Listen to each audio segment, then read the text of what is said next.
안녕하세요, 여러분. 오늘은 우주의 가장 신비롭고 무시무시한 존재 중 하나를 다뤄보려고 합니다. 주제는 바로 블랙홀이 생기는 이유입니다. 빛조차 빠져나올 수 없는 이 어둠의 괴물은 어떻게 만들어지는 걸까요? 별이 폭발하고 시간이 멈추고 공간이 뒤틀리는 블랙홀의 탄생 과정은 상상만 해도 소름 돋죠. 과학자들이 밝혀낸 놀라운 사실들을 함께 풀어보며 블랙홀이 왜 그렇게 강력한지 알아보겠습니다. 자, 준비되셨나요? 블랙홀 속으로 뛰어들 시간입니다. 블랙홀은 우주에서 가장 극단적인 천체로 중력이 너무 강해서 빛마저 빨아들이는 공간입니다.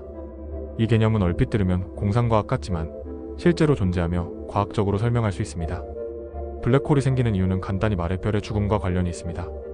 하지만 이 과정은 단순히 별이 꺼지는 게 아니라 우주의 물리법칙의 한계에 도달하는 드라마틱한 사건입니다.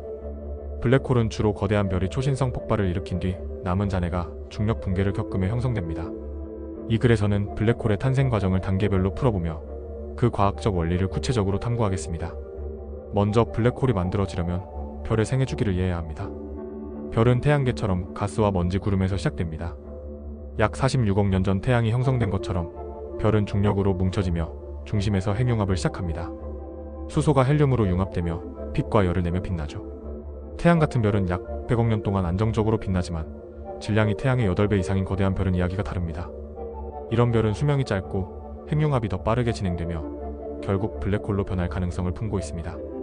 별의 중심에서 핵융합이 일어나면 수소가 헬륨으로, 헬륨이 탄소와 산소로 점점 더 무거운 원소로 바뀝니다. 태양 질량의 8배에서 20배인 별은 철까지 만들어냅니다. 철은 핵융합으로 에너지를 내지 못하는 원소라 여기서 별의 운명이 갈립니다.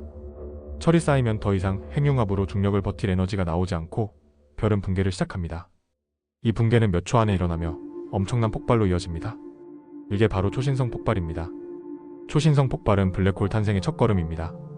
별의 중심이 철로 가득 차면 중력에 저항하던 핵융합 에너지가 사라지고 중심은 순식간에 압축됩니다.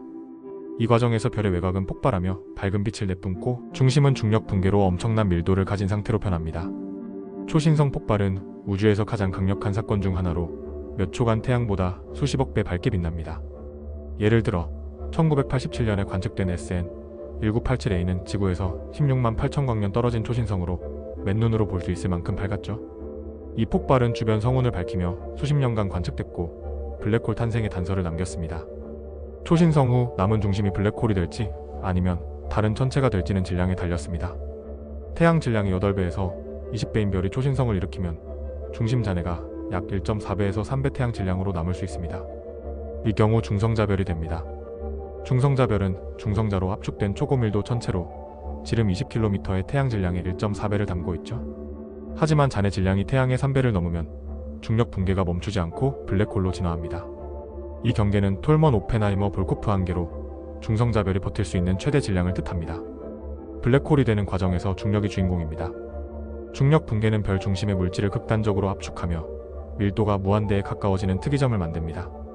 특이점은 현재 물리학으로 설명할 수 없는 지점으로 질량이 공간 없이 존재한다고 봅니다. 이 특이점을 둘러싼 경계가 사건지평선인데 여기서 빛조차 탈출할 수 없습니다. 사건지평선의 크기는 슈바르츠실트 반지름으로 계산되며 태양 질량 3배 블랙홀의 경우 약 9km입니다. 이 작은 크기에 엄청난 질량이 압축되니 중력이 상상을 초월하죠. 이제 블랙홀의 종류를 알아봅시다. 초신성으로 생기는 블랙홀은 항성 질량 블랙홀로 태양 질량의 3배에서 100배 정도입니다.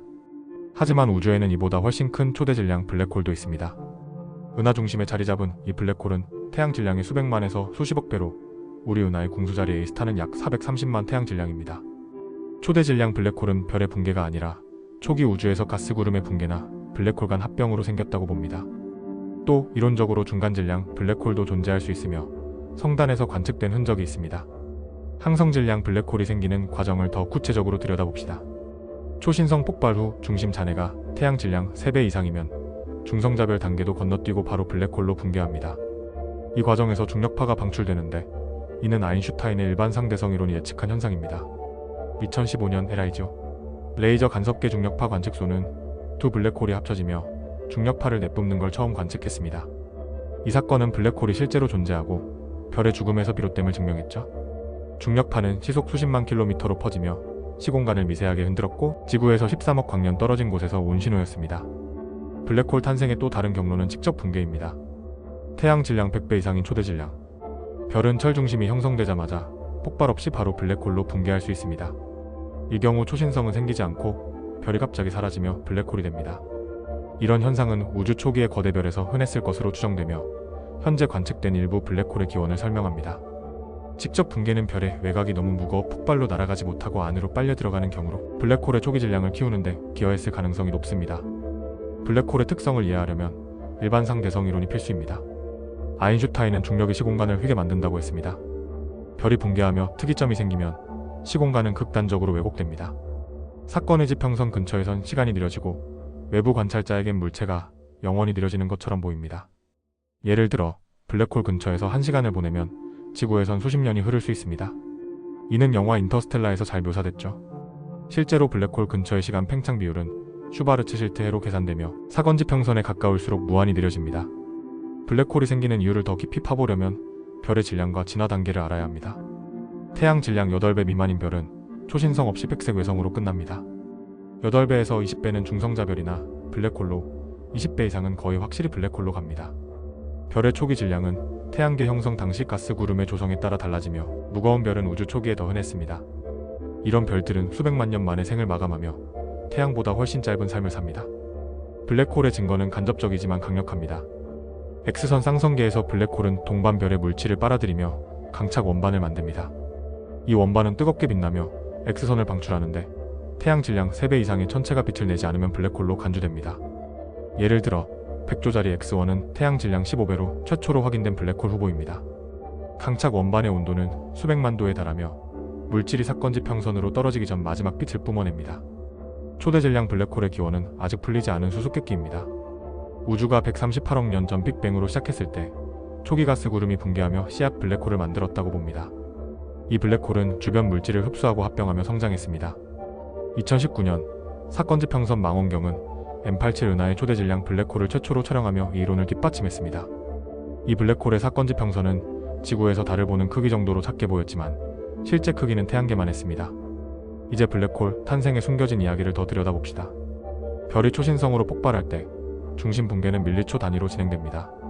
철 중심이 압축되며 중성자와 양성자가 전자로 변하고 뉴트리노라는 입자가 엄청난 속도로 방출됩니다. 이 뉴트리노는 폭발 에너지의 99%를 차지하며 초신성의 밝기를 설명합니다. 만약 중심 질량이 블랙홀로 갈 정도라면 뉴트리노마저 빠져나오지 못하고 블랙홀 안으로 빨려 들어갈 수 있습니다. 이런 극단적인 상황은 컴퓨터 시뮬레이션으로만 재현되며 과학자들은 이를 실패한 초신성이라고 부릅니다. 블랙홀이 생기는 또 다른 가능성은 쌍성계에서의 진화입니다. 두 개의 거대 별이 서로 중력으로 묶여 있다면 한 별이 초신성을 일으키고 블랙홀이 된 뒤 다른 별의 물질을 흡수하며 더 커질 수 있습니다. 이런 과정은 블랙홀 쌍성계를 형성하며 중력파 관측으로 확인됩니다. 예를 들어 GW1708117 사건은 중성자별 합병 후 블랙홀이 생길 가능성을 보여줬고 감마선 폭발도 동반됐습니다. 블랙홀 탄생을 상상해보는 것도 흥미롭습니다. 만약 태양 근처에 태양 질량 20배인 별이 있다면 수백만 년 뒤 초신성 폭발로 하늘이 불타고 블랙홀이 남을 겁니다. 이 블랙홀이 태양계를 삼키진 않겠지만 중력으로 궤도를 흔들며 행성들을 혼란에 빠뜨릴 수 있죠. 또 초대 질량 블랙홀이 은하 중심에서 별을 찢으며 강착 원반을 만드는 모습은 우주의 공포 영화 같습니다. 블랙홀은 우주 진화에도 영향을 줍니다. 초신성 폭발은 무거운 원소를 우주에 뿌리며 행성과 생명을 위한 재료를 제공합니다. 블랙홀은 은하 중심에서 중력을 조절하며 별 형성을 돕습니다. 만약 블랙홀이 없었다면 은하가 지금처럼 조직적으로 생기지 않았을지도 모릅니다.